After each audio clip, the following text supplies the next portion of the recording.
Alright, what's going on, dudes, and welcome back to Minecraft, where this time we're going to check out some glitches, some trickaroos, some cheatsy doodles, whatever you want to call it, that I think have the potential to be pretty helpful. Hopefully you'll learn something new. I know a lot of people out there are encyclopedias of Minecraft knowledge, so maybe this isn't for you, but I'm not going to sell myself short. Let's get started with things. I'm in 1.9, so all these are obviously working as of 1.9. Let's start off with the first one, which is a super easy X-ray glitch. So you can check out what's around underground. If you're trying to find a stronghold, it can be super helpful.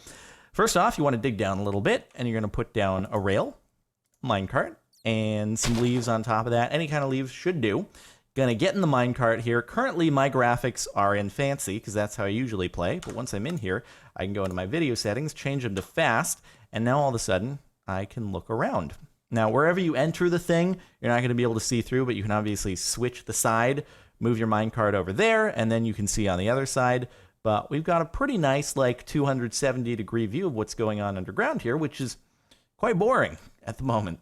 This place... not so good for going and finding caves, I suppose.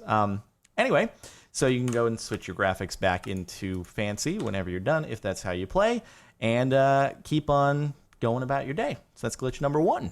Let's move on to number two, which is a super easy duplication glitch, specifically for rails and carpets, things that sit on top of other blocks. So you're going to want to create a piston setup, like so, which is pretty easy to do. And then you'll need a rail or a carpet.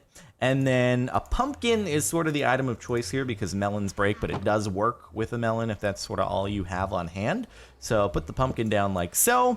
Go ahead and put your rail or carpet down on top, and then give that piston a push.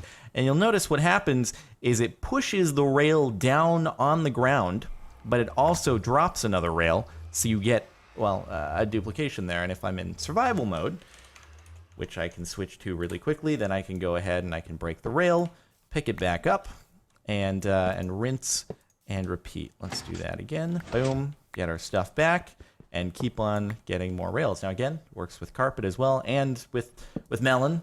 So we'll give this a go right here. Boom, push the carpet down below, and now all of a sudden we have two carpets when we only had one. So you can get an infinity amount of rails or carpets from only having one initially. Not too bad, right? Not too bad. Anyway, that's glitch number two. Now, our third thing here, I'm not entirely sure if you truly consider it a glitch, and maybe more so just a helpful trickaroo that you can do if you want. And you may be familiar, I've done a video on it in the past, but I figured our list wouldn't be complete without it. It's infinite flight with the elytra. So you're going to need an elytra, obviously. And then healing arrows, they're good, they're helpful. It'll make it so you don't die in flight, so you can get a hold of those. That's great. Otherwise, normal arrows are fine. You're going to want a bow with infinity and punch 2 are the recommended settings to go with. And then a bit of armor can't hurt as well. And you can take like golden apples with you if you want, just to, you know, not have to worry about dying with regular arrows. So pile on some golden apples because those are cheap to make.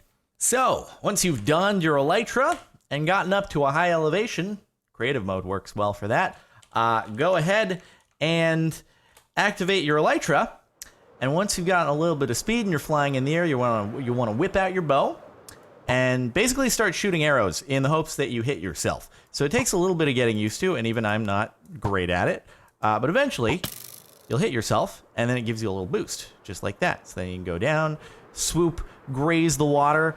Hopefully I don't mess this up, and then start shooting arrows. There you go. I hit myself, and then I'm back up in the air. And you just keep repeating the process, basically, until either you fail or run out of arrows, in the case of healing, or kill yourself accidentally. So that's infinite flight with the elytra. At least my aim isn't doing too terribly here. I find that even though you can't really see what you're doing when you're in... whatchamacallit, third person, it's still not too terribly difficult to hit yourself. Eventually, sometimes you do mess up like that, though. But that's the basic idea of infinite flight with the elytra. You guys see that? I was like Superman.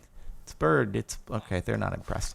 Now for my final act, 2 acts. We venture into the Nether, where we can do stuff that I'll show you. All right, so item number 1, getting up top above the bedrock in the Nether. So first off, you're gonna wanna mine your way up to the very top until you hit bedrock, and you wanna be looking at y equals 127. If you look kind of 3 lines from the bottom in F3, it says looking at 15, 127, negative 9. And that's what you're going for. And then ideally, if you're able to sort of work your way around until you find a spot that looks like this, to where you can stand on a block and then look down a path that's 2 blocks long, that's going to be your easiest way to do it. Just throw some ender pearls and hope that you do it right. There you go. And you're up top all of a sudden. Now, your biggest problem, obviously, is now, well, how do I get back down? I'm up here, which is great and all, but now I'm stuck. So that's why I have these other items on me. And that's where we get to our final glitch. I've seen a bunch of ways that people have done this, breaking bedrock, that is, and with trees or these crazy explosive contraptions, but this seems to be the easiest one, still working in 1.9, obviously. It requires you to have beaten the Ender Dragon if you're trying to do it in survival mode, so you have the egg on you. Then all you're going to need to do, we'll switch back into survival here, is make this pretty simple little contraption. So wire out some redstone, and it relies, oddly enough, on render distance to do. So I don't think there's like an exact distance that works ideally here. But what you're going to do is just try to get about a couple of chunks away from where you put your piston. And then you're going to wire up a little thing like this, just the repeaters so the signal makes it. Put a lever down, activate your piston. And then go ahead and place your dragon egg on top and run back over. And then you're going to change your render distance. It's so weird. I know. It's very weird. Options, video settings, bring your render distance all the way down to 2 chunks. And then see how it kind of disappears. It gradually does because of the fog. But it should be unloaded now. And then toggle this. Then go ahead and run back over. And all of a sudden, you broke your bedrock. It's so weird. It's so weird, isn't it? And then hold on. Let's go ahead and disable this, just so we can see what's going on down there. Now, obviously, you're going to need to have done this in a place where the bedrock was only 1 block thick. So ideally, like track where you came through the roof, and then do this right at that spot because you know it's only 1 block thick there. And then you can go up and down. Real weird, isn't it? But that, breaking bedrock in Minecraft 1.9 it's much easier than many of the other ways that people have done it. So, yeah, man. Anyway, those are our 5 glitches. So I hope you've enjoyed watching. Hopefully you learned something new, maybe found something useful. This is a very spooky, eerie ambiance here. But anyway, yeah, make sure to like if you liked, subscribe for more videos if this is new for you, and I guess I'll see you next time.